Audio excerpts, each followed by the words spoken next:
It took me 25 years to do. Do what? Recycle? Resign it. I have one 25 years. They're a lot older than me. What's that? Maybe slightly older than me. I like it. Yeah. Anything about age? Not by much, I'm not teasing you. No, Waiting to not get by more much. beautiful with age. He's not. I graduated both in 94 and 95. I'd like 15 years so much. All right, I'll call this meeting to order. Please rise for the pledge of allegiance. I pledge allegiance to the flag of the United States of America and to the republic for which it stands, one nation, under God, indivisible, with liberty and justice for all. Part of the opening, I always read the district mission statement. In partnership with the community, the mission of the Dilworth Glendon Felton School District is to educate individuals in an environment of trust and respect so they become self-directed, responsible, lifelong learners. Roll call, we've got all board members here except for Micah. We've got Mr. Hunstead, Brooke, and we've got various visitors here. From Marcus, Marcus is here too, and some various visitors for Truth and Taxation, and Mr. Upsall from Brady Market. All right. Any changes to the agenda? No changes. All right. Do I have a motion to adopt the agenda? Motion by Nicole. Do I have a second? Second. Second by Troy. Any questions or discussion? Hearing none, all those in favor say aye. Aye. Opposed? Motion carries. We will hold off on public comments and rebel recognition and get right to truth and taxation. Yep. Why don't we do that? Okay, perfect. So we have the presentation up here. It worked beautifully about an hour ago, and now I had to put Brooke behind the TV because all of a sudden the BenQ stopped working. So, and I give Brooke the sign, she'll flip to the next slide. So thank you. So obviously, truth and taxation. You can go to the next slide, please. This is you guys. So we have to tell. This is our chair. Marcus is our business manager, and of course, I'm the superintendent. Next part is, this is just, it has to happen at 6 o'clock. It has to happen before December 28th. So we've always done it at our 1 December board meeting, and here we are. So this is the legal pieces that we need to do as a public entity. And then we have to talk about certain things, the percent change, what was with the levy, what's our projected budget. We'll talk about all that. We had a little situation in our levy sheet this year that we're going to explain. Marcus is going to be a part of that today too. So we'll get to that later. And then of course, if there's questions, feel free to ask questions. Who sets the levy?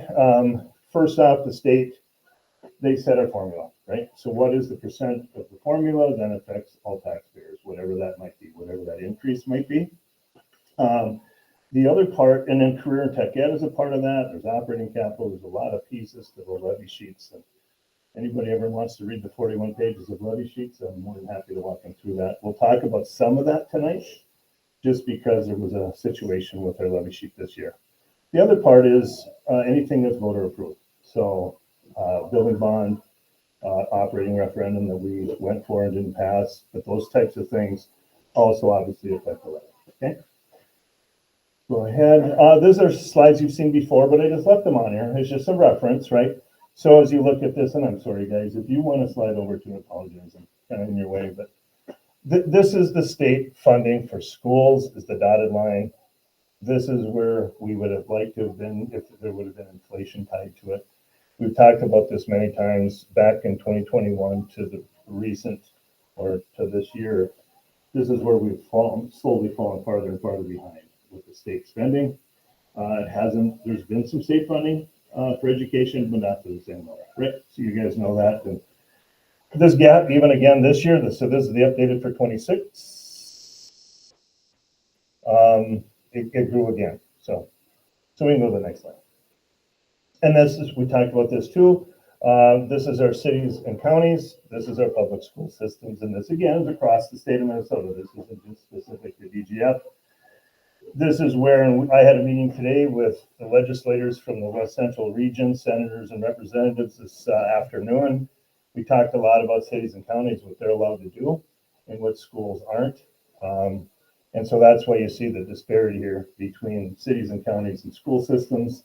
You'll see some school systems that are passing referendums and bond projects and whatnot are up a little bit, but overall, that's the state averages right there. So, yep, go ahead. This is our budget. I gave you a handout because this you can't see. And so for you guys that can't see it, we can share this for sure. This is a preliminary budget. We have to set this in June. So we do that as a preliminary based on the numbers we have, blah, blah, blah. Our preliminary was about 303,000 in the hole. Is kind of what we were projecting. This is part of the reason why we were going to the public with the referendum. We knew that based on our enrollment, based on other state funding issues that we're dealing with, that this was going to be. Now, this, of course, is your best guess in June.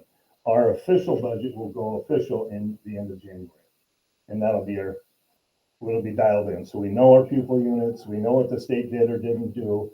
So then Marcus can dial that in a little bit better and we'll work on that. So the official, again, this is preliminary. We have to show you that. This is what our projection is, but again, isn't in stone. So, okay. Next slide. This is our levy. So here we are. This is not in your handout, but you're going to get your other handouts. You're going to see a little bit. This is, so last year it was, our levy was 4,630,000 and some change. This year it went up 500,000. And so we've had a busy year and the levy sheets come out and we're going through referendum stuff and we're giving meetings. And anyway, so that's all done. And then I'm starting to prepare for this meeting and I go, what? Why is our levy so high? So we start digging into it, right? So I grab our wonderful business manager and we're looking through and going, why the big jump? So then I looked at, okay, well, the first thing we noticed is a lot of people's home values, referendum market values had jumped. My house jumped 130,000. Well, what? And so then we started looking. I grabbed some people at school. Hey, would you be willing to share your tax statement or your proposed tax statement? Can I see it? Oh, okay. A lot of people saw a huge jump in there. So I'm going, oh, that must be it. So I started looking and going, okay, well, that's a part of it, but something else is not right. So we start digging into it. And before I go to the next slide, I do want to say this, that our levy is about 25% of our budget, of our overall budget. Overall budget is about 20 million. This is at 5 million. So it's 25 point, isn't it like 3 or 4, I believe, right, Marcus? And so it's not way out of whack. The state is usually around 21% for schools. Okay, right in that 21 to 22%. We're just over that, but I'm going to get into what happened. Okay, so our percent change is 10.8 is what was throwing me off. It's like, what is going on? Okay, so now we're going to go to your handouts because we're going to have some explanation. And then Brooke, if you can turn the page. So this is last year's levy cover sheet. Do I have more copies? I think I do. Let's make sure you guys can see the same thing. I have one of each. And I have money too, I got. We give them the, Okay, this is not circle. we can have this one. Okay. So what you'll see is this first one, and I got to get close so I can see it. The upper left is the 24 pay 25. So that's last year's levy sheets from the state of Minnesota. And I have a little box circled there. It's a resident pupil units. A year ago, not quite a year ago, about 9 months ago, we had an issue with the ADM leads, the average daily membership web estimate. And Marcus and I were going through it. It's like, because it showed our enrollment like 1,800. And it was like, wow, that's wrong, you know? So we start digging in. We call the state. We're on the phone with the state. We go through the whole ADM leads based on our MARS from Brooke. She's our MARS reporter. And we go, oh, you gave us 125 kindergartners. We had 94. So we make the adjustment. Okay, perfect. We got our ADM. We all dialed in. Okay, makes sense. We're good. Okay, we're fine. In May, Marcus has to update the ADM again.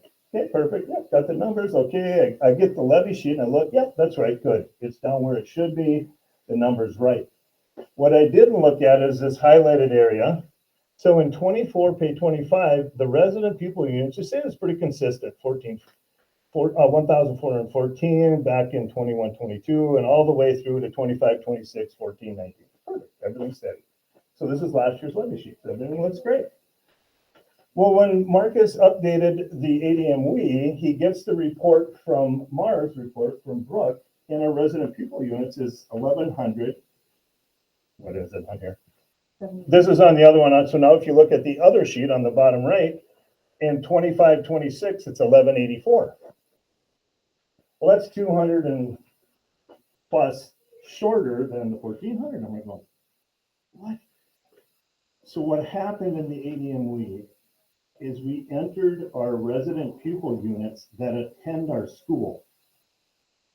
What didn't get in this levy sheet was those that leave our district that are resident pupil units. 232 kids in that leave our district. Our open enrollment comes and covers it up. But if you add 232 to this, and Marcus is going to break it down more, he's going to show you exactly what it is. That's what it should have been in here, because those are resident taxpayers. When this happens, let's turn the page. Sorry. And Marcus, I'll let you go into this spreadsheet because you can break it down, and then we'll have questions. We'll get through it. We're going in a little deeper now into Minnesota school finance with resident pupil units. And I'll just say this before Marcus starts. When those 232 kids in that year weren't counted, our levy is affected with equalization, the amount that's levied and the amount of state aid. And Marcus is going to kind of talk you through that percentage now. So I tried to break it down by the two levy sheets that we're looking at. So the first one is the 25 payable 2026. You have this in your handout, yeah. Yep. So what I wanted to show is what the current levy sheet shows, and then the levy sheet without the resident pupil unit error. So by that, I mean, we corrected to what the calculations should be and what the resident pupil unit should show. So the big numbers here, so 1178 is what it showed for 26-27 resident pupil unit. When I recalculated it for what we actually have, it's about 1418. So that comes kind of in line with what it had been showing in the past. Now, what the big difference there is that changes our percentage for our ratios from 70% for the tier 1 and to 58% for tier 1. And then also for tier 2, it goes from 91% to 76%, which means now that there's less levy and more aid. So that would be, Yeah, or the other way. We're levied more because of that percentage. well, we were levied more when it higher. Yep. So then this number in the third column here, that's how much we would probably be corrected, about 60,000 for that tier 1 ratio, and then 112,000 for the tier 2 ratio. So really, we got levied 172,000 more in this 25-26 payable because of this resident pupil unit error. So also, when they saw this correction, you can see that 24-25 payable number, that resident pupil unit also went down. So they do adjustments, and I'll show you that on the next slide. But basically, here's the current levy sheet that shows 24 payable 25, and this is the correct column. Like, it had it correct last year. Well, once we changed it and had the error, then it went back and made an adjustment. So now it lowered it to 1184. So now our ratio went from 54 to 65. And then for tier 2, it went from 75 to 90. And so it gave us another correction of $54,000 and $106,000. So it was a $161,000 adjustment from the previous one. So when you put those, yeah, yep. So both of these increased our levy and lowered our aid, and so they're catching up. And so now it's to the tune that we feel it was about 335,000 that the levy was increased because of the lower resident pupil unit. So you can go on to the next slide now. So here's a breakdown of a spreadsheet we put together. that everybody probably has as a Yeah, handout. it's in the handout too, yeah. So here we tried to compare like 3 years, how it was kind of trending, and so that we could see what was our levy 2 years ago versus last year versus this year. So here's where it showed the 10.8% increase. Most of the air, like when people think about like our bonding and everything, a lot of what our principal payments do is when one falls off, another comes on and kind of catches it up. So there was really no change if you look at the big picture for the voter approved and all the debt service. The big errors are in the local option revenue and then the adjustments. These are the two numbers I was talking about in the last slide. So there's about 170,000 more here and about 160,000 more here. So that's where a lot of this increase of 10 to 10.8% came from. And then in the next slide, I backed those numbers off just to show, because we feel it should be more in line. Like, yes, there might be a small increase with everything. And then I backed off that 24 payable 25 adjustment. And when you change those two numbers, then our levy increase should have showed approximately 3.5%.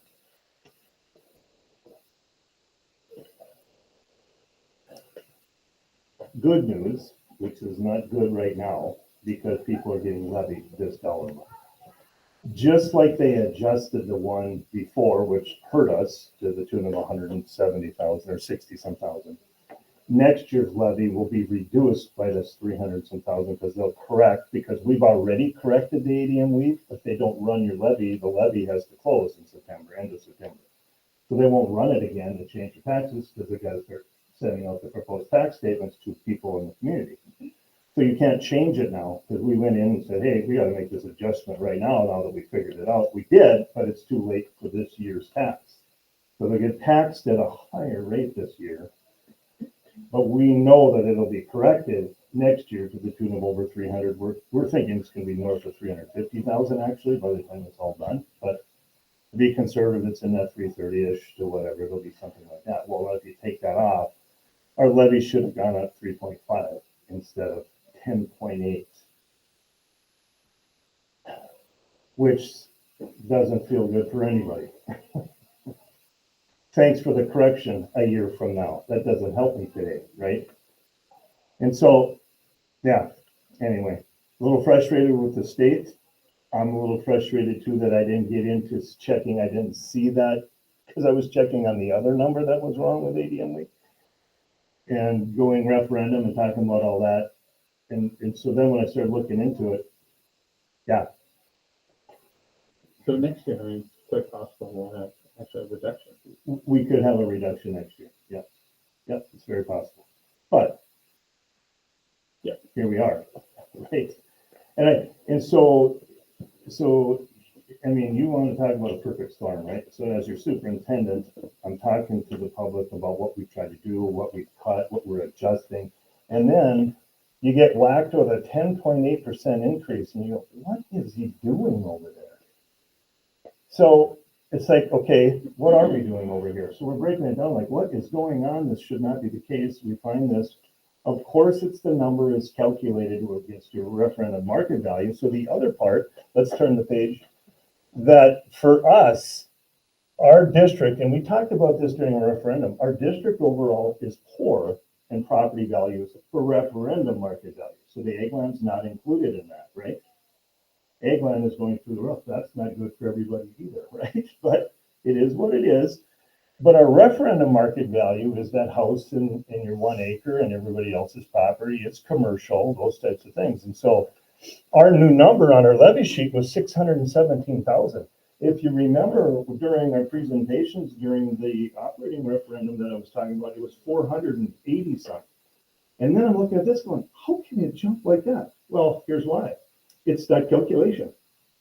It's referendum market value divided by your resident pupil units. Well, when you're using the wrong number, you get a higher value. So our corrected one should be 512. Yes, it went up a little bit, just like your house went up some, but it didn't go up 100 and some. Okay? So when this gets adjusted next year on our levy sheet, we're gonna be more in that 500. The median district in the state of Minnesota has got property values of 700, a little over 700,000.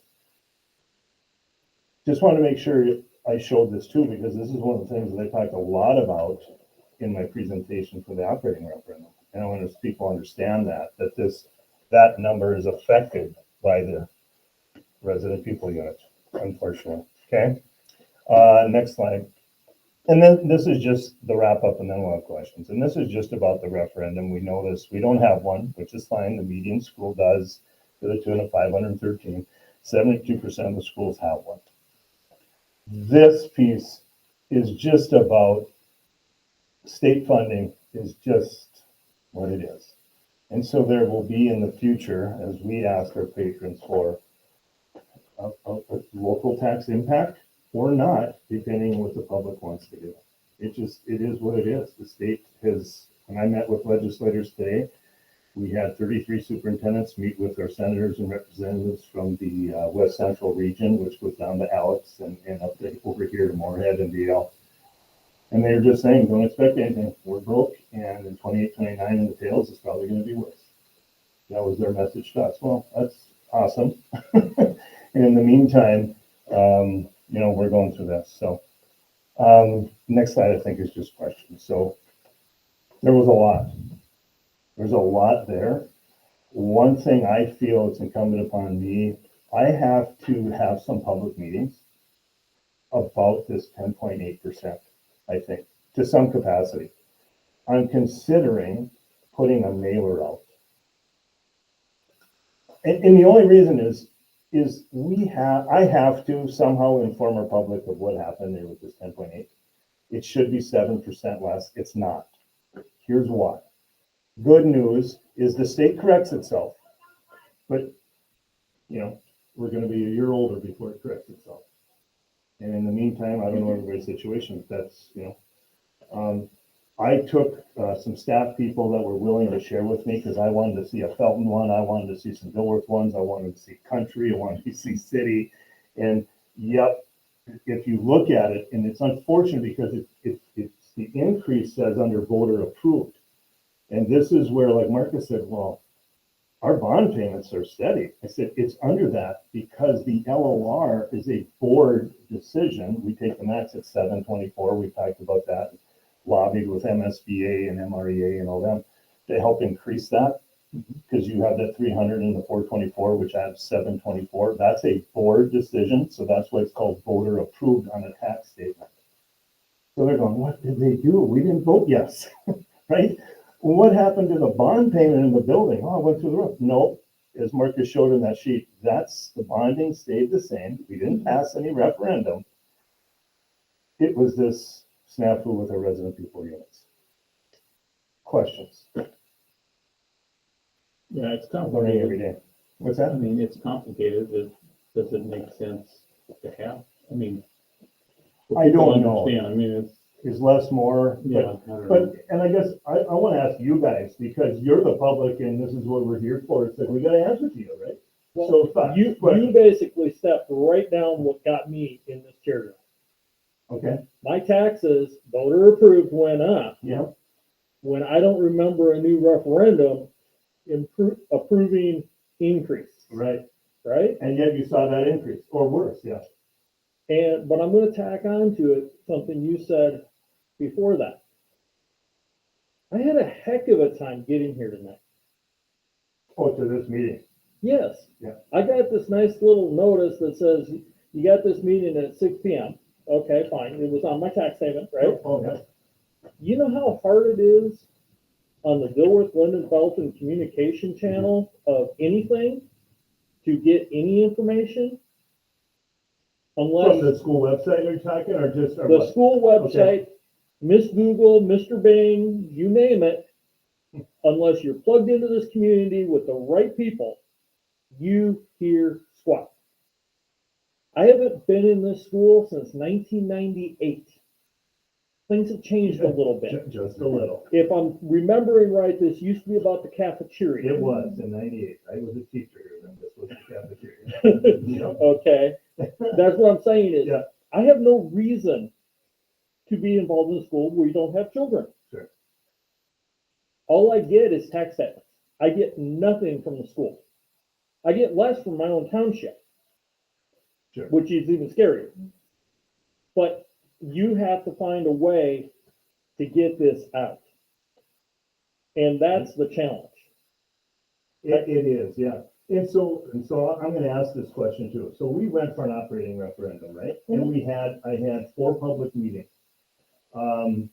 Not well attended, maybe because the communication, I don't know, because we tried to get it out on our website, but what we think is great communication isn't always great communication. So were you aware of the meetings? Did you know those were coming? Did you see that? Did you not feel like you had that information? Until it came up for voting. Say that again? I didn't know anything until it came up for a vote.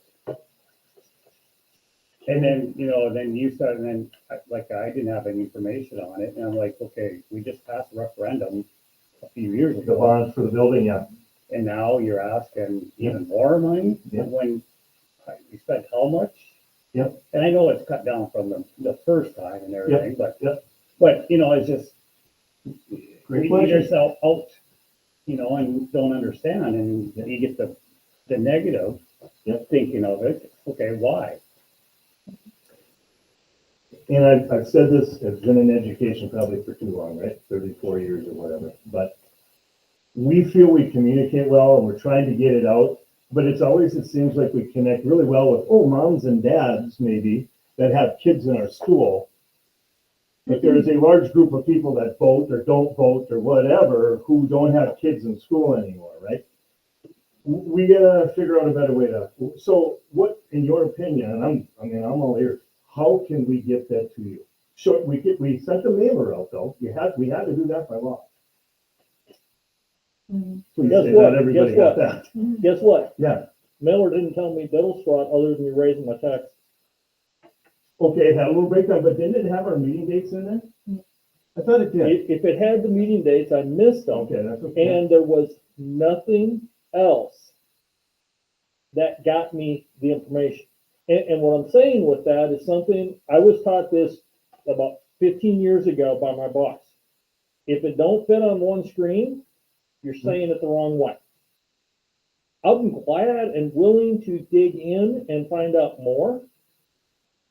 Get me to the place, right? Yep. And what I'm saying with that is your mailer on all of this could be a video of you explaining it, but it doesn't have to be, the video is, here's the place to go watch the superintendent explain why your taxes went up this year. Yeah. In today's world, that's gonna get responses, not here's a flyer with all the information and everything else. Because we all stop at the first 2 sentences because it doesn't fit anymore on our smartphone, right?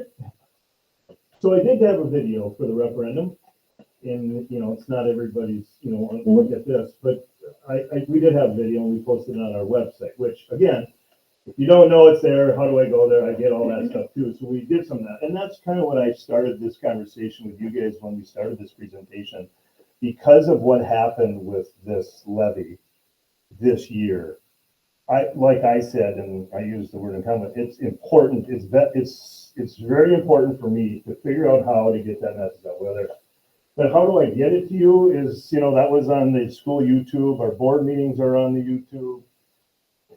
But So, we're not yeah. connected with the school at all. Yeah. We Yeah. don't have kids or anything, you're not really connected that much. And I mean, I literally spent 15 minutes today searching for media center, Glendon School, everything I could think of. I was going everywhere trying to find out what door do I come in. Guess what? I came in the wrong door. I asked somebody who had a young child, aka the mom or dad. They had to ask somebody else if they were right on giving me directions. Yeah. Shouldn't the community be involved in our school? Absolutely. I haven't got invited to a basketball game. I haven't got invited to anything. Sorry, no football games, no nothing. I know kids are playing football in my neighborhood. I wait for the bus most mornings. Well, we have a school website, and I think of those, I would say if you went to our school website, you can find out it's right on that cover page. It should be, I'm just saying, and I get it, could we improve our communication with people not connected? It's obvious Yeah. that's the case. I think it's one thing we try really hard to do. It's not perfect, I don't disagree. So, I might have come across negative here. I'm not. I'm just trying to help because what you explained here tonight, I would possibly been able to have a different approach on the levy if I had known what all the background is that's going on. Yeah. But all we see is the increases upon increases upon increases. And when are the increases gonna stop? I'm sure every one of us in our home has asked that question. Totally agree. Did you have something to? Well, no, and the other thing is, it fell on a off year for voting too, so I mean, not a lot of people are engaged, more than likely in that, so. You know, the analytics and all this stuff will drive anybody bananas. But in the state of Minnesota, if you run an election on an odd year, your odds increase pretty substantially. It's one of the reasons why we didn't go the year before on a presidential election. Doesn't mean it's right, doesn't mean it's whatever. We're just playing the odds. The odds were close. We were They always were, past they it, were. but it's not perfect, right? And that's where I was a little disappointed when I had public meetings. I had 5 at one. I had 3 at one, and most of them were board members. And then we did have the final one, and then we probably had 20 from the community, outside of staff, which was like, okay, should we have another one? How do we advertise it? I mean, it was a kind of a constant. We did put signs on Highway 10 by Dilworth, there's people, but yeah, because I really would have loved to have talked to you two, and we had people just like you two at that meeting, I would say, would you guys say? Yeah. And that was in good, because then they go, oh, okay, I get it, or they had a better understanding. You vote however you want, because nobody wants to get taxed more, but at least I got the information, and I wish that would have been the case. And that's something I need to improve. If we make the decision to go back to the public again, because it didn't pass, it's close, how do we go about it? One of the problems, I said originally, perfect storm, is now this happened. I mean, really? Seriously, Shannon? I mean, why can't you be better? Anyway, but it is what it is. I'm gonna be upfront. Here's how it happened. Here's where the correction will be.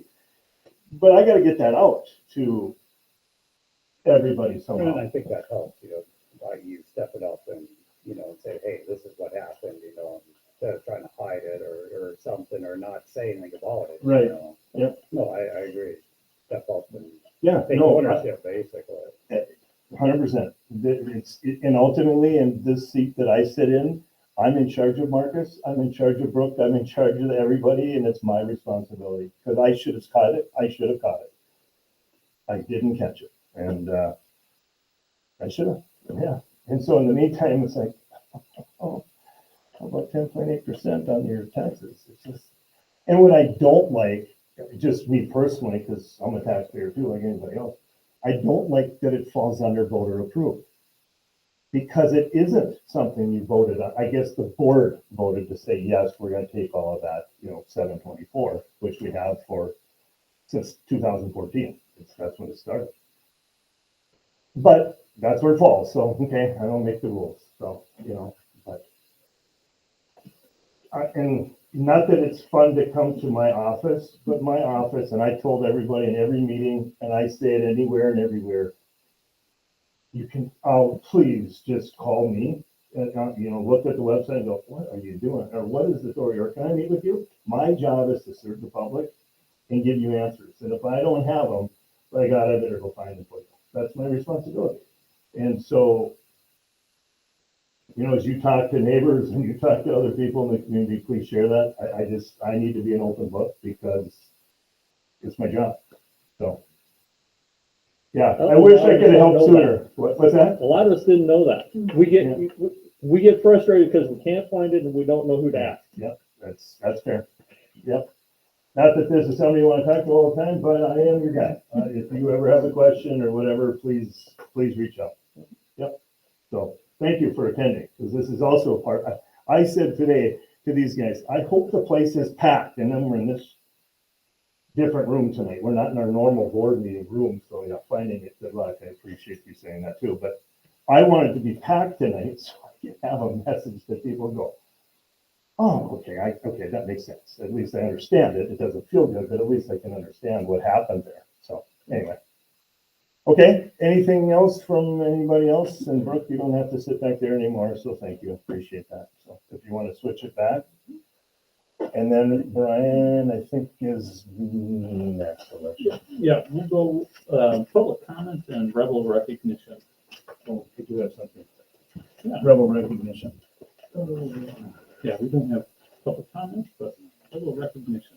Okay, this came from Brittany Junk at DGF Elementary.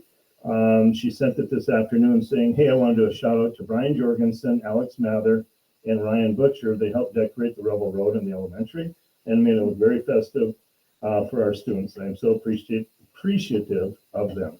Please add professional decorators to their resume. They did do a great job. And then another shout out to our ELL teacher, Hannah Griffin. She's new this year. She works so hard for our ELL kiddos. She just received a $500 grant from the Awesome Foundation. Who knows what that is? And plans to use those funds to host an EL Family Day with games and food. So thank you to Hannah for all you do. There you go. Okay. Awesome, I believe the Autism Center of Minnesota. Oh, yes, it is. That's right. Thanks. There you go. Nice job, Nicole. Any other rebel recognition? I just have one, Ryland Knudsen, did very well in the debate and qualified for nationals in Virginia. So congratulations to him and well done. That's quite an accomplishment. And so we'll look forward to seeing how he does that. All right. We'll move on. And the beautiful choir concert last night. I don't know if anybody else Christmas attended that. That always gives me chills when they turn the lights off and the kids sing Silent Night. My favorite. And the band concert the week prior. Awesome job. Middle school choir concert, you guys are invited Thursday night. I believe it's at 7. Excellent. All right, we'll move on to number 6 and we'll go to Brady Murray. But not Brady, but Brian. Brian and Tom. Thank you for coming to talk about the audit report. All right, so I guess the plan of attack tonight will be to run through the audit report relatively quick. The idea is to hit some highlights of the FY25 year end, and then give you an opportunity to ask me some questions if you have any. I understand you probably haven't had a whole lot of time to scan through the books or maybe not look at them at all. So as I go through things relatively quick tonight, maybe something catches your eye at a later time. Just let Shannon know when he knows how to get a hold of me. So couple things, I guess, before we get started. No difficulties performing the audit, no disagreements with management. We really appreciate all the help that we get. Anytime we have a first year audit, there's always a lot of extra things to do. And so having that run about as smooth as possible was pretty awesome. So thanks for all your staff and all they do, because it is very helpful for us to get this turned around. You're going to see a couple references for a new accounting standard this year, what's known as GASB 101, and it's related to compensated absences. Just because it's in the book, I'll explain a little bit. In the past, we've set up a liability for accrued absences like sick leave, vacation leave, if you got paid out upon termination. If you left and you had so many hours times your rate, you got paid out. That's always been set up, but now the new standard required us to look at all the employees and say, okay, what doesn't get paid out that might get used? And so we had some fun exercises with that. So you're going to see a few references to that. Doesn't cost the district any more money, just really an accounting exercise. One last thing, we've had a few auditees fall victim to some phishing scams. So just a word of warning, more of a procedural thing. If you pay anybody electronically, EFT, credit card, let's just say direct deposit for your staff. If you get a request to change the direct deposit information, like your routing number, account number, please verify that with a phone call. Even better in person. We've had just instances where somebody stole like the internal form that gets used, so it looks legit, and hacked into their email, so it looks legit. So responding back to the email does really no good that you're just talking to the person that's trying to commit the fraud. So And that money is very hard to get back, regardless if you have insurance or not. So, by word of warning. Okay, inside the book, there's going to be a loose handout. We'll go through that after I go through the audit report. Basically, what that is meant to do is basically just give you a 5-year comparison, because sometimes, we have I don't know how many pages, we have 70 pages in this audit report, but it's really just 1 year, so sometimes it's nice to look back. So once we get through the audit report, we'll go through that. So if we want to follow along in the big book, pages 2 through 5 is the auditor's opinion, where we've issued an unmodified opinion on the financial statements. That is considered a good or a clean opinion, that the financial statements are fairly stated in accordance with generally accepted accounting principles. It's management's responsibility for the numbers and the footnotes within these financial statements, and then our responsibility as auditors to ensure that they're accurately stated. That's what our opinion is stated. The next section, which is pages 6 through 13, this is known as management's discussion and analysis. This section is designed to provide you with some highlights of what happened during the year and does provide some comparative information. So if you're looking for a quick snapshot of the 70 pages, this is probably where you're going to find it. It is condensed information, but it might generate a question. So for example, if you look at page 11, this page shows your general fund revenues broken down by a few different categories from this year compared to last year. Same thing with your expenditures below. So you can kind of see how it compared. A lot of this resulted in some of the federal COVID dollars getting spent down. A lot of this can swing also based off of your capital type expenditures. So if you've got projects going on, et cetera, that can swing. But like I said, it might generate a question looking at those couple pages. The first audited financial statements start on page 14 and 15. I'm going to go through this relatively quick because I feel like the first two statements are very hard to read. Statement of deposition, we call this a full accrual financial statement, which basically just means we're including your capital assets, net pension liability, which is related to your involvement in PRA, TRA, your debt, etc. It makes this a little bit muddy, but if you look at the bottom of page 15, your overall net position, basically your equity or retained earnings, would be about $4.8 million in the district. It would be higher, but for some of those things I mentioned that really, like I said, are accounting exercises. If you flip the page to page 16, same idea here. Full accrual financial statements, about 5 lines to the bottom. The overall change was a positive $1.9 million. This, of course, is being modified by changes in the pension liability, compensated assets, fixed assets, etc. So, like I said, breeze through those couple pages so we get to pages 17 and 19. And this is where we break down your funds, where you're going to make your basically your budgetary level of control decision making at the board level. So if you look, we have 3 funds broken out on page 17. The general fund, debt service fund, capital projects fund. And then we have the 4th column of numbers, which is your non-major funds, and those are broken out in the back: food service, community service, and then your OPEB debt service. If you look at the general fund, 2 lines from the bottom, you're going to see the overall fund balance, $2,194,912. The number that you see right above that, that unassigned number, that is the number that we kind of focus on for fiscal health for the district, $1,086,648. Those dollars would not be restricted for use. They're not earmarked for any purpose at this point, so those would be basically your available dollars. One of the things we do is we take that number divided by your general fund expenditures as assigned for fiscal health. It's kind of a way to calculate how many months of operating expenses you might have. You're at about 5%, and this is, we'll see this in the graphs as well. We like districts from a health standpoint to be over 10 for sure. The bigger the district, the lower the number can be, but 5%, this is maybe a conservative calculation, but it is getting down there where you just have to make sure you're making decisions on your budgets going forward, and you're probably already aware of that, but I wanted to point that out.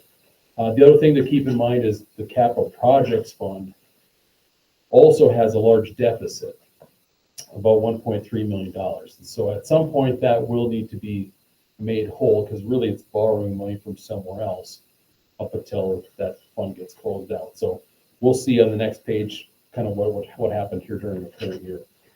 So page 19, this is going to be the changes within these funds. And so 3 lines to the bottom, you can see the general fund was down about $513,000 after some transfer to the capital projects fund to help kind of whittle away at that deficit. And so that's kind of an auditor recommendation is to, if you don't have the money to do it all at once, to try to do a little bit as you have funds to do that without hurting the general fund too bad. And so you can kind of see overall the district was down about $352,000. Obviously there's lots of things in play here, but when we get into the graphs, you'll see kind of the pupil units and those kind of things, which obviously affect the numbers pretty heavily. The capital projects fund, I believe now has been spent down as far as spending all the money on the projects that fund was set up for. So shouldn't be any more expenses going on in there. The next several pages, pages 22 through 48 are the footnotes of the financial statements, and I don't typically go in much detail on this. Lots of information on your accounting policies, capital assets. Some districts like to look at their cap or your long-term debt. So if you look on page 42, you can see the different debt issuances that you have and kind of when they mature. So you have some maturities starting as early as 2026, but most of them are in that 2039, 40 range. And like I said, a couple pages just to kind of help you maybe with cash flows, et cetera, as to when those payments are going to come due. Page 49. This is the budgetary comparison schedule for the general fund. And so the column that you see all the way on the right is going to be the difference between the actual numbers and the final budget. And so if you look on the top, about a third of the way from the top, you can see the revenues are about $800,000 more than budget. About halfway down the page, expenditures were about $468,000 more than budget. And then you have that transfer out to help cover some of the building construction fund. So overall, the bottom right number that you see there, you're about $197,000 less than what you had anticipated upon your final budget. So like I said, this page is just nice to kind of see where the differences lie and help generate some questions if nothing else. Pages 56 and 57. As I mentioned before, we have the breakdown for your food service, community service fund, and debt service fund. As you can see, all the funds ended with positive fund balances, and we're going to go through a little bit more detail on that here in a second. Page 58. This is a kind of a nice summary of the different buckets of money that you have within each one of these funds. We spend quite a bit of time during the audit to make sure that items are getting put in the right buckets. The UFAR system for the state is very complex, and if it doesn't get put in the right bucket or spent in the right bucket, it's possible you could lose money. So we do make sure that things are getting coded here correctly. The column that you see third from the right, that UFAR's balance end of the year, is the numbers that we're looking at. One of the things that we do look for is any deficits. And so the one I brought to your attention already, that capital projects fund deficit of about $1.3 million. But you can also see in the community service fund, community education, as well as school readiness also has some deficits. Same idea here. It's recommended to try to whittle away at those deficits. You're not able to move that ECFE money that you have there into the other categories, unfortunately. So just something to keep an eye on. If they continue to grow, you can see the beginning of the year to the end of the year, both the deficits grew a little bit. You might want to look at budgeting a transfer item from your general fund to cover that, or change, I guess, some of the coding within Fund 4, possibly charge for some services, etc. It's not unusual that districts have community education, school readiness fund deficits because of how those programs typically work. But if you keep on letting them go more negative, you might want to cover that versus it getting to be huge balances, which is going to be very tough to tackle later on. Next page, page 59. This is where we start basically our compliance part of the report. So the first, page 59, is the legal compliance guide. The state of Minnesota provides us with some testing over things like pledge collateral, conflicts of interest, bid work. We have a clean report here, so no findings or issues during that testing. Pages 60 and 61. This is the government auditing standards letter, and This is kind of like a high-level overview of your internal controls at the district as a whole. We have 3 findings here that you had in the year before as well, and they're related to things that most districts have, which is the auditor preparation of the financial statements and adjusting journal entries, and then separation of duties. Just due to the smaller staff sizes, you have risks associated with that, and that is what we're saying. There are certain things that you can do to help mitigate those risks, which would be reviewing the financial statements and adjusting journal entries after we prepare them, which is being done, as well as board approving bills and et cetera, like for the separation of duties thing. So we do think that those things are in place, but we just bring to your attention that those risks exist. Like I said, no changes to the prior year as far as those findings.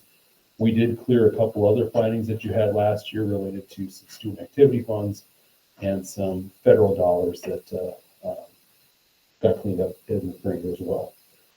So pages 62 through 64, this is the uniform guidance section, also known as the single audit. And so once you spend over $750,000 in federal awards, which is going to change to $1 million here this next year, you're required to have a special single audit. We tested the child nutrition cluster and have an unmodified opinion on that, so it's considered a clean or good opinion. We did not have any findings. We cleared the couple findings that were there from the prior year, like I mentioned. So we always like to see that things that are easily addressed, like those types of findings, are addressed. The findings that you do have are really things that I don't think you can address without hiring a bunch of extra staff. And then lastly, page 65 just kind of gives you an idea of where you're at for your federal dollars.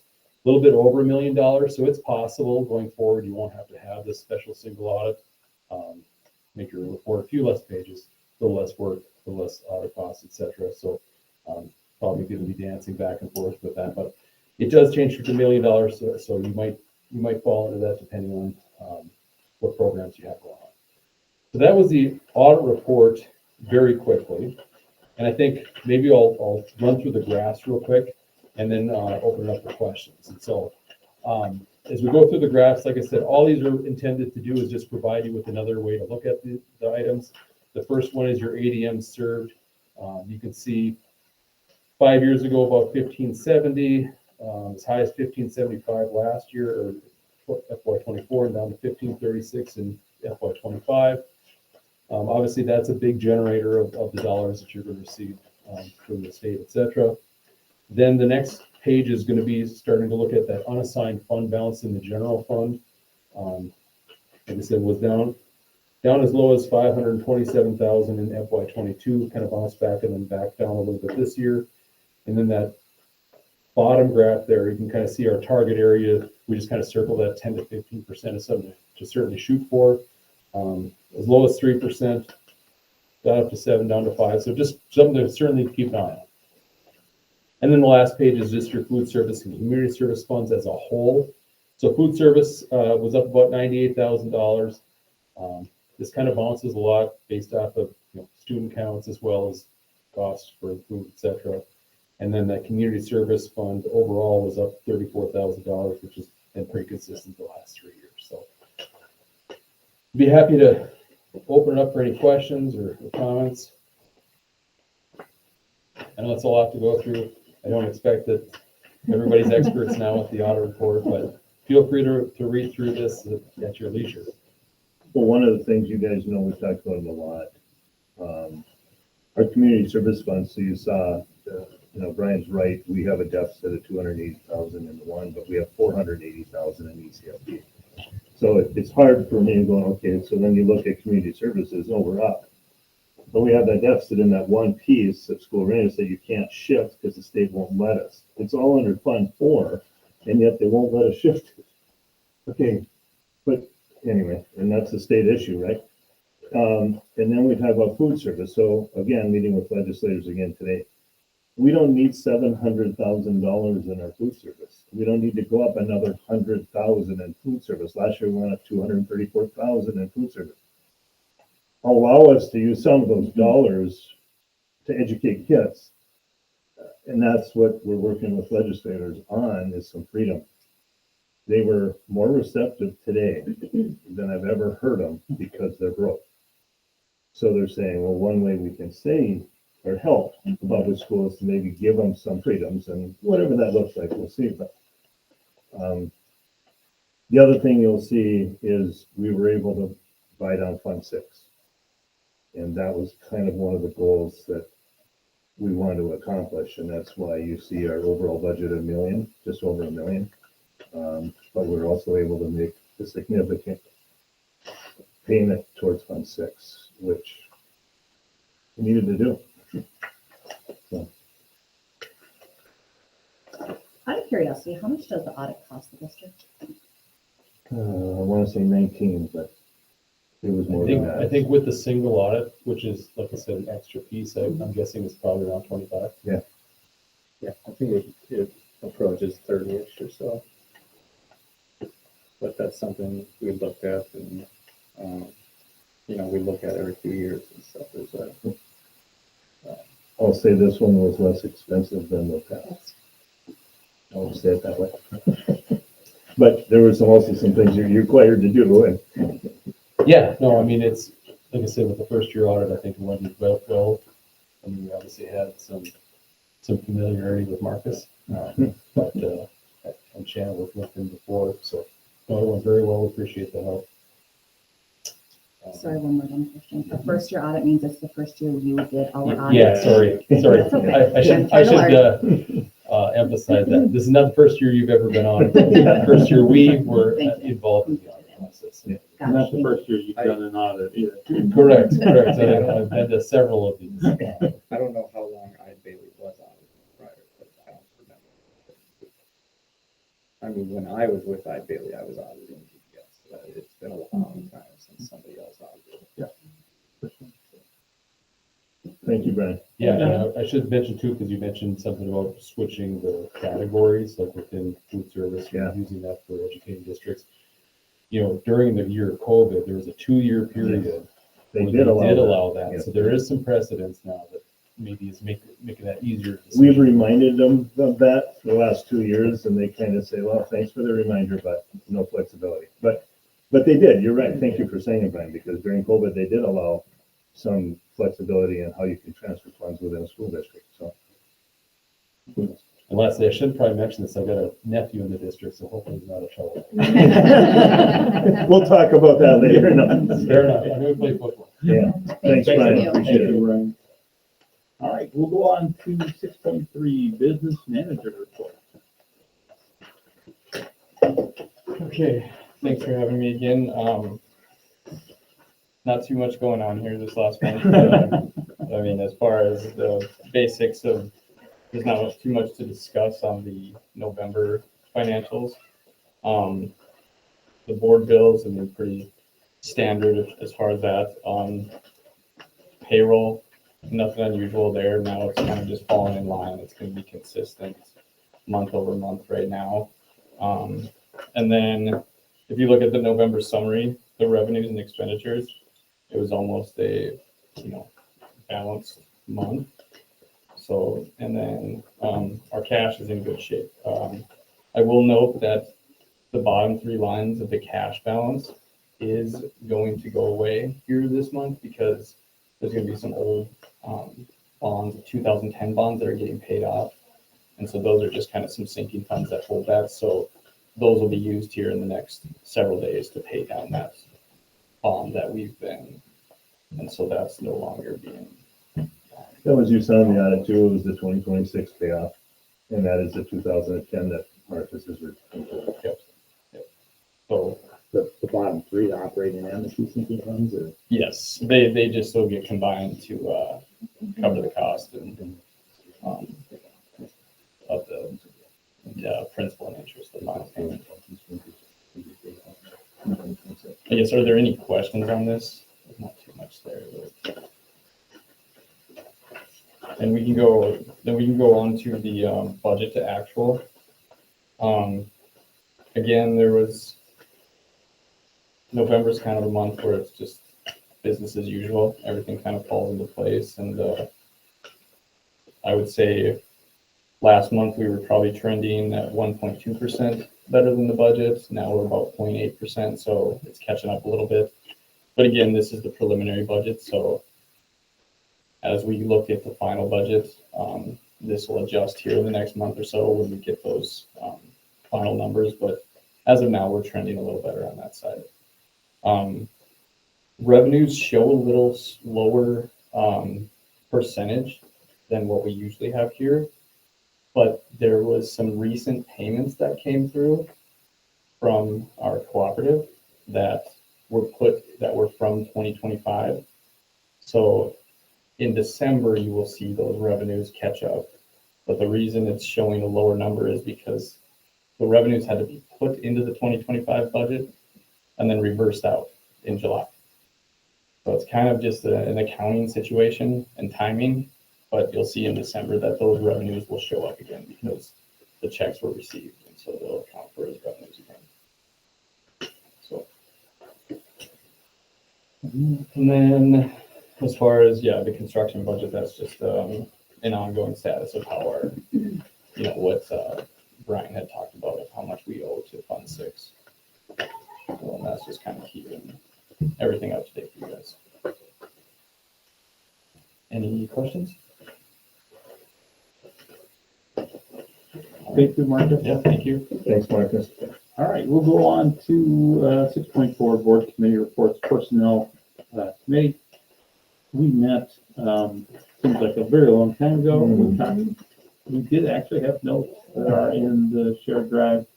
We talked about a little, just mentioned that we're going to have non-certified contracts. That's technically part of the negotiation committee, but I'd say the Personnel Committee keeps an eye on that too.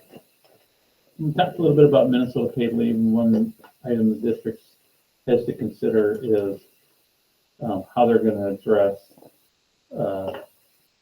Minnesota paid leave. So one of the items, well, I don't know if everyone's aware, but Minnesota passed a law a year and a half ago regarding paid leave. So it's like Family Medical Leave Act, FMLA, except for now it's paid by the state, and there's a tax that goes on to employees.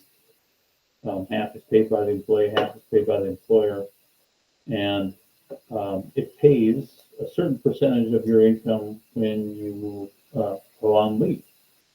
And so, but it doesn't pay everything. So there's questions about, do you allow people to top up that amount, or will we be forced to do that? So I don't.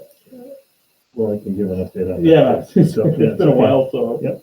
Well, I'll give you an update. So to David's point, and one of the things the state, it's not required to top off. Should we top off? There's all kinds of things. Well, what we've decided is that I would like us not, so you guys are part of it, so I shouldn't say that. What I would like to recommend is we don't top off for the first 6 months, which means we're starting in January, and we don't even MSBA, we're trying to get guidance. There's a few still questions. We met with lawyers about, okay, what is and all that. So I guess my recommendation is not to top off to start, because we're trying to figure out how the system's working and if anybody will even be taking it. We might have one or two. And then in the summer, I'd like us to go out and see if there's a private option. And then I think from that point on, we should top off going forward after that. I just think there's so many unknown pieces to it that it makes me nervous. It's going to be an accounting nightmare no matter what. Because one, it's the percentage that you'll get based on your income. Two, and this is the other thing we got to make sure people understand. If you're a teacher, you won't get your TRA benefit. Deposit or your contribution to it if you're receiving Minnesota paid leave. If you use your sick leave like you did in the past, you would continue to get your TRA. We got to make sure our people, our staff know that. And then PERA for the other public employees, that it won't be a part of it. When you say top off, do you mean like a match, like make their salary 100%? Yeah, Is so that Through their sick time, correct? yes, so you use your sick, so thank you for asking. So to clarify, let's say I got 80% of my salary, that's what I qualified for through Minnesota paid leave. It's not required by the state at all to do anything else. The district could say, we're going to cover the other 20% using the person's sick leave that they've built up. If they have it, they can use it. that'll cover so they get 100%. So they could choose to use it, They- they wouldn't be forced to use it? Right, and they could even choose not to go on the Minnesota paid leave, even though they would qualify. They could just use their sick leave, they could get their full retirement pieces all the same, get paid the same, just like we've always done it, I guess, up until this point. So there's some choices for employees to make. There's things, and then we'll have to adjust. One of the other factors, and we're pretty fortunate because we don't have too many staff members that are paying additional health insurance.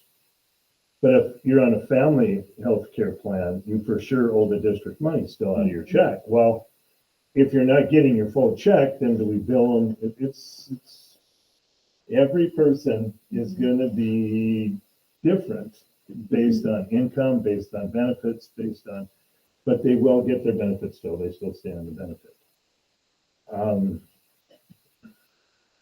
Yeah, there's a lot of people in, Yeah. the whole law, and frankly, it's new to the entire state. We don't know how the state will respond, with payments, timeliness, It's a concern, it is definitely a concern. you know, in terms of making an application. It's not like they make an application to us. It's sort of like unemployment insurance. That's what it's modeled after, and so the idea is you go to the state, or if you have a private insurer, you go to the private insurer and say, hey, I am qualified for paid family leave. And they make a decision whether or not you're entitled to it, and they administer it. So there's a lot of questions still up in the air as far as how this is going to work. So Well, then, do we have to pay that insurance? Do they, so then where's the employee paid from that insurance provider or from? No, it's from, so what it is, so right now the current rate is 0.88%. The school district is paying 0.44% of that, and the employee is paying 0.44. So the cost of the district with this plan is about right around $60,000 that we asked our legislators today. So you're gonna send us a $60,000 check for DGF, you're sending a $200,000 check to Morick because they're bigger to cover that. Well, no, you just gotta pay it. Well, we're a public entity, how do we get it? You know, it's just, it's another one of those things that, okay, there's an expense, and unfortunately, it goes on our employee as well, right? You're losing 0.44% of your salary. Yeah. Okay, you know, I mean, and it gets paid into a fund, and then, of course, if you have a private insurer, it's like an insurance fund. So. Yep. And then the last thing we talked about was budget adjustments related to personnel, but we really didn't talk much about it just because the whole board's going to talk more about that. We just talked about setting a meeting for that potentially in January, and I think Jan will have more about that here in a bit. Any questions on personnel? All right, speaking of Shannon, we'll do the superintendent report. yeah, so we have some really strong candidates, and I thought, betting 1,000 lately. Did you enjoy your weekly update? I hope you did. I read it on my email again when I got into school on Monday, and since we were having a board meeting tonight, I did not send it. And one of the items on there was the AD transportation. We have we had seven applications. We are going to interview 3 people this Friday.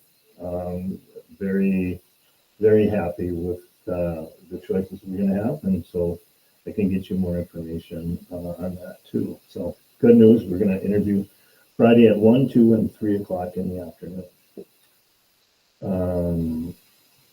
Next one is the FY budget discussion. We've had a lot. We've met with principals again separately. We're meeting as an admin team this Thursday again.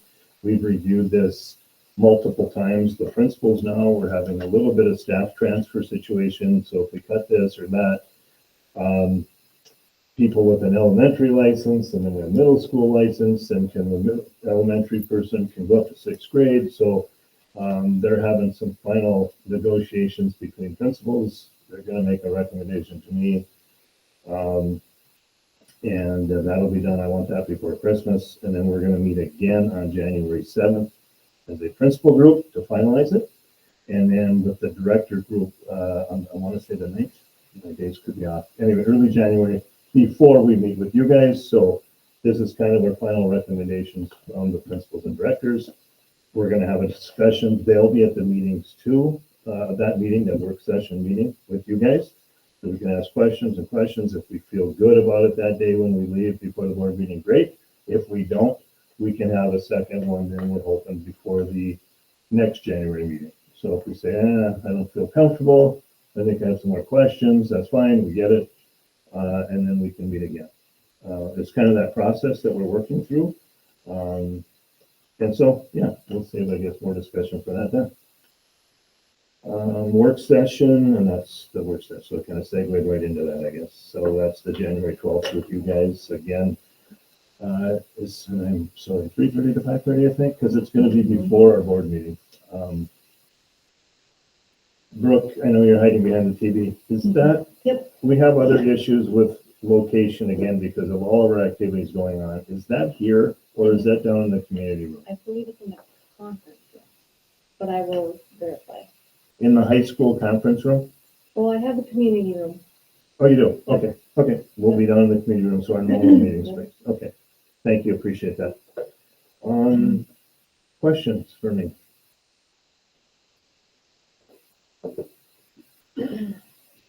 No questions for Shannon? All right, we'll go on to 7.1. This is to approve the regular meeting minutes of November 24th, 2025. Do I have a motion? Motion by Nicole, do I have a second? Second. Second by Laura. Any questions or discussion? Hearing none, all those in favor say aye. Aye. Opposed? Motion carries. On to number 8, the consent agenda. Is to approve the bills for December 2025 in the amount of $343,113.74. Thank you. And then to approve and file for audit the treasurer's monthly budget report. Approve the resignation of Alicia Davis, paraprofessional, effective December 3rd, 2025. Approve the resignation of Jennifer Knudsen, food service, effective December 3rd, 2025. Do I have a motion? Motion by Troy. Do I have a second? Second. Second by Brittany. Any questions or discussion? Hearing none, all those in favor say aye. Aye. Opposed? Motion carried. On to number 9. 9.1. This is to approve an extra check run on December 29th for fiscal year 2026 bills. Do I have a motion? Motion by Nicole. Do I have a second? Second. Second by Brittany. Any questions or discussion? Just know this is just because we don't have our second board meeting, so we need to have that.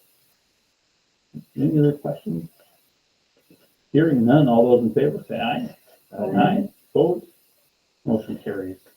On to number 9.3. This is to approve the resolution establishing combined polling places. 9.2. Oh, never mind. Let's go back to 9.2. We'll do things in order this time. This is the motion to certify the levy in the amount of $5,130,455.02, which is the maximum amount of levy. So I have a motion. Motion by Brittany. Do I have a second? Second by Laura. Any questions or discussion? I'm assuming this is one of those, even though we all understand that the number is incorrect and none of us love the number, we're just approving the fact that this is what it is. Yeah, because earlier, you remember, we levied the max, so when you do that, then this This is what is it just, is. that's what I'm And just so, clarifying for the public that yeah, this is the result of our previous action. yeah, good point. Any other questions or discussion? Hearing none, all those in favor say aye. Aye. Opposed? Motion carries. Now on to 9.3. This is to approve the resolution establishing combined polling places. I won't read the entire resolution, but we do this every year, and it is a resolution that combines polling places in 3 different locations: Dilworth Lutheran Church, the Glendon Community Center, and the Phillips Community Center, based on various townships and cities. Do I have a motion? Motion by Troy. Do I have a second? Second. Second by Nicole. Any questions or discussion? Hearing none, we'll do it by roll call. Troy? Aye. Nicole? Aye. Laura? Aye. David? Aye. Brittany? Aye. Angela? Aye. Resolution. On to number 9.4, this is to approve the fiscal year 2025 audit as presented. Do I have a motion? Motion by Laura. Do I have a second? I'll second. Second by Angela. Any questions or discussion? I'd just like to say thanks to Brian for coming and presenting. I thought he did a very nice job. Any other questions or discussion? Hearing none, all those in favor say aye. Aye. Opposed? Motion carries. On to number 9.5, this is to approve the non-certified contract for Ethan Labrija, paraprofessional, class 2, step 1, effective January 12, 2026. Do I have a motion? So moved. Motion by Troy. Do I have a second? Second. Second by Laura. Any questions or discussion? Hearing none, all those in favor say aye. Aye. Opposed? Motion carries. On to 9.6, this is to approve the updates to the high school handbook and activity handbook, and you saw those in an email about a week and a half ago. Do I have a motion? So, Motion by Laura, second by Brittany. Angela. Angela. Oh, Oh, was Nicole. Nicole. That's just. Angela's the first, I was the second. Okay, we'll go with Angela first. Nicole can second. Any questions or discussion? Has this been a huge issue with, in, school? So the high school one was with the attendance issue. Yeah, they just wanted to clean it up and it got to be excusing somebody, not excusing somebody, instead of trying to pick favorites, pick anything. We're gonna take that right out of the mix and here's your number and it's clean. And so that's what their staff, and Joe came to me and said, can we just clean this up? I said, well, it's gonna have to go to the board again because we've already approved your handbook. So now this is gonna roll out to, is it gonna go out to like, parents and stuff too, so that they're aware of Yeah. the change? So it'll go effective for second semester, yes. Can you remind me of what the major part of that was for someone? It was, you guys correct me too, because it's been a while since I looked at it. I want to say it's 15 absences. It doesn't matter what they are. Obviously, if there's a medical condition, that's going to be different. Okay. Those would be excused, presumably. But I shouldn't say that. It's not a punitive measure. This is like, you need to, in order to pass class, you need to be there. Be there, yeah. And I'm sorry, I didn't have it with me, so. No, but that is right. It's 15. Yeah, and then- it's 15 and and it was just to clean it up because what's excused, what's not excused. But if you're going to miss But 15, attendance is attendance. yeah, Okay. it's kind of what it came down to be. And if you're not going to be here, whatever reason, how are you going to get the material if you're not here, basically? Parents get notified after 5 days, they get notified after 10 absences. So if there's some safeguards built in, they have a right to appeal. Yeah, and they can do that too. Yep. And the other change to the handbook was something that Katie had requested For activities. for activity. And that was the national thing, Yes, because we didn't have funds. It's nowhere in, we don't have anything that says, okay, so-and-so made to nationals, we pay for. Remember, we had this with robotics, and then it was like, oh, wait, they got to fundraise for it. She just wants to make sure people know ahead of time. She's had the conversation with the debate, so they know this, that if people qualify, that's fantastic, but they're gonna have to figure out a way to fund that through their team, through their group, through their club, or the community, yeah. So, and so she just wants to make that sure, or make sure that everybody understands that. Because we also have some groups, there's no such thing as nationals, right? And so it's like, we're not gonna split hairs and say, hey, that went well and this one won't. So she just wanted to clarify that, So which I think is, so, yeah. do those clubs also have state? They do. So we would fund their state, but we would not fund their national. Yep, because they're Understood. recognized at the Yeah. state level and we do that, just like with any activity. Got it, thank you. And then we just, yeah. We stop at state. Yeah, and it's interesting when you go to nationals, because they qualify, that's true. But it's kind of like it's just run different. Sure. It's- I'll just say it that way. any other questions or discussion? Hearing none, all those in favor say aye. Aye. Aye. Opposed? Motion carries. On to 9.7, this is approved the non-certified contract for Sarah Helsa, paraprofessional, class 2, step 2, effective December 15th, 2025. Do I have a motion?